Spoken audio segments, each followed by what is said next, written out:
Hey everybody, how's it going? I'm Izzy, this is my office, and this is Daily Vlog in English. I've been getting requests for videos in English for quite some time now, and I never quite understood why you guys wanted videos in English. Now, some people said it's because they just want content in English. Some want to practice their English, so they want videos in English made by people they already know to just practice their English skills, right?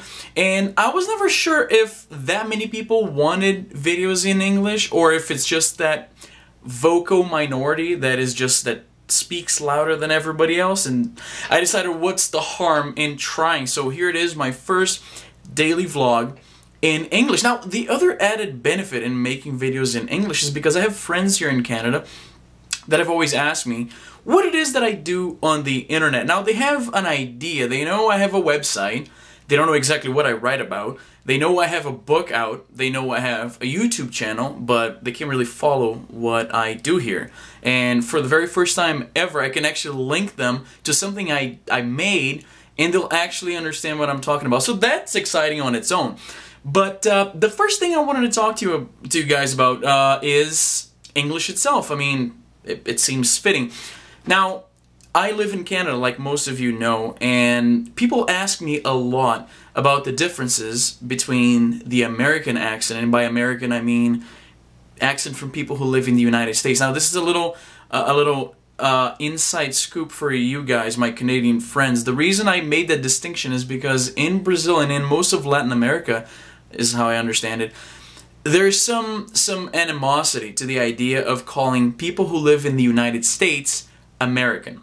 For most Latin Americans, they interpret as, well, America is the entire country, not just the United States. So American is anybody who lives in America, which isn't limited by just the United States. So they are a little touchy with that. You will call an American American, and there'll be somebody to correct you. Well, they're not actually American. They live in the United States. America, the whole country. Anyway, you get the point, right? But let's not get into that because that just makes it more confusing.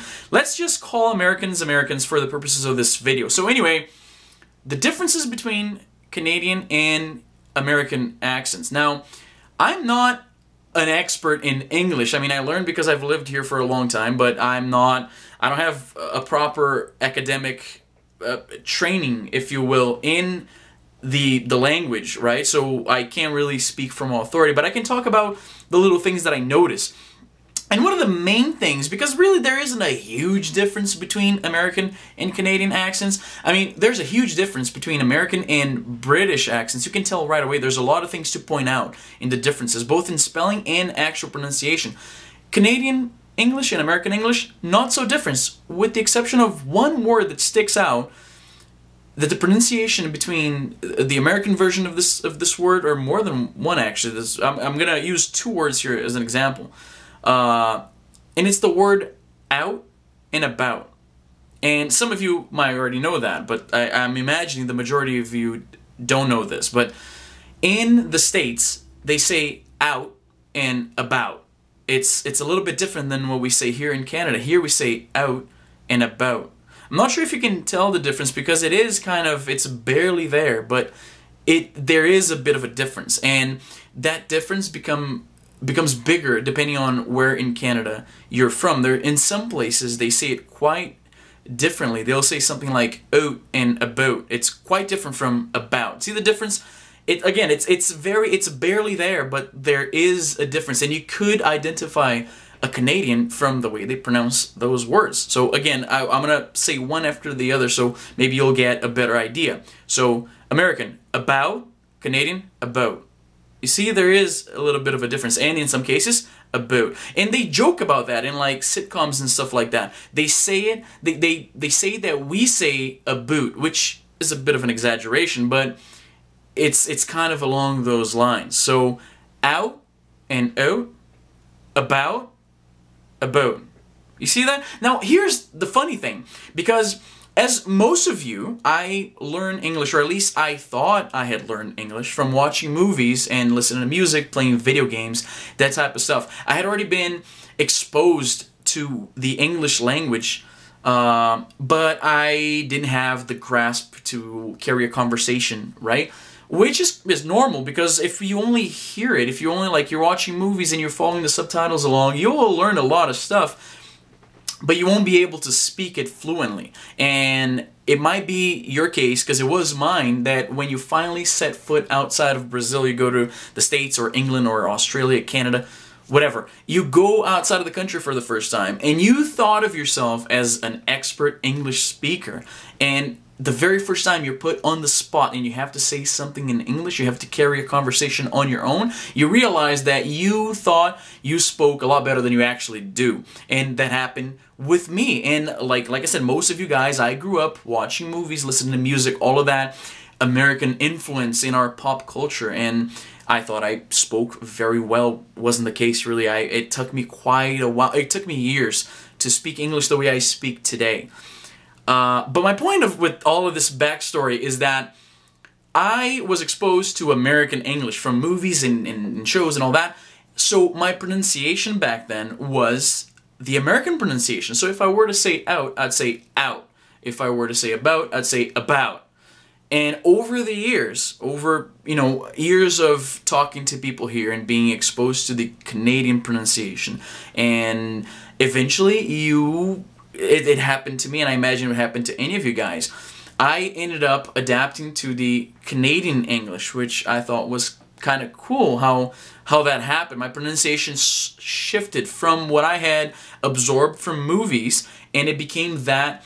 It started mimicking the English that I hear on a day-to-day basis living in Canada. So I thought that was kind of interesting how I picked up an accent that was different from the original accent that I learned. And it's funny because that happened before in my life. When I was a kid, I lived in Londrina in Paraná, and I had a Cearense accent.